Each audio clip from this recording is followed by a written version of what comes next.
A new study from the Hoover Institution argues that GDP could be reduced by a whopping 8% by the year 2030, and there could be nearly 5 million fewer employed individuals under Vice President Joe Biden's policies. Joining us right now is Casey Mulligan, University of Chicago economics professor who contributed to that Hoover study. Also, Julia Coronado, Macro Policy Perspectives president and founder. And welcome to both of you.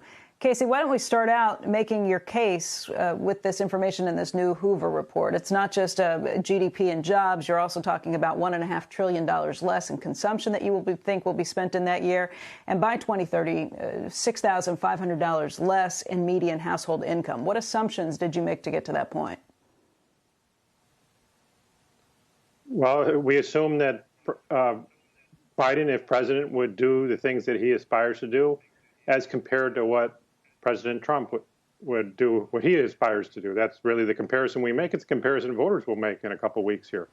And Biden's agenda, he's trying to advance what he considers justice and stuff, but it hits the economy really in three ways. It reduces the incentive to work, reduces the incentive to invest, and it reduces productivity. We get less from our workers and from our businesses because of a lot of the restrictions he wants to put, especially around energy.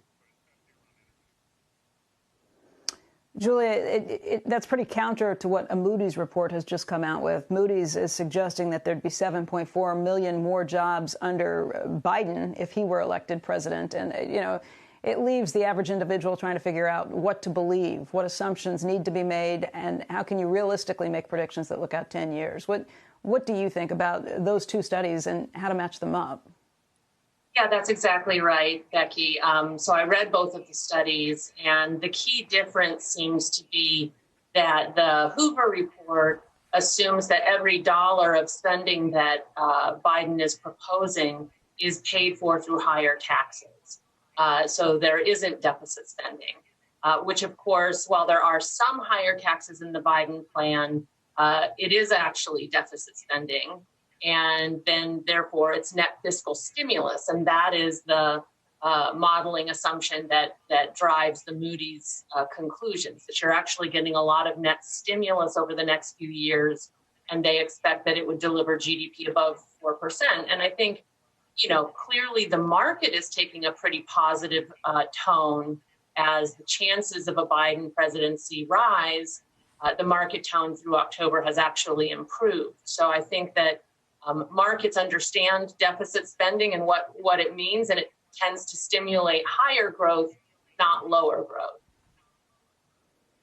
Casey, what's your response to that? She makes a point. We do have some deficit spending in there, but our focus is the long run.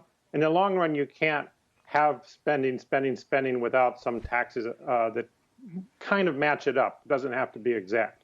And I think it's just wrong that deficit spending by itself, without regards to how you spend it, because Biden wants to spend it in ways that require us to be less productive, to give us less incentive to work and invest. That type of spending doesn't grow the economy. But even if it did, remember, you're making the long run worse. So it's going to be a sugar high, and coming down from it's not going to be pretty. Yeah, that's a fair point. Julia, you say that the market's recognizing this, but a lot of market people look at this and say, okay, this is good news for the short term, but not for the long term. How do you respond to that? So there's a couple of responses to that. One is, this class of models that they're relying on. This is the kind of model that, predicts that government deficits will crowd out private investment, making the economy less efficient. We know that those models have been kind of debunked empirically. We haven't seen higher interest rates resulting from deficit spending. So we don't bear that burden that the report sort of predicts. The other thing, though, is more structural. To Casey's point, there is no scope in models like this for benefits from the government spending. So let's take healthcare. There is healthcare is a public good. There aren't public goods in these kinds of, University of Chicago style models.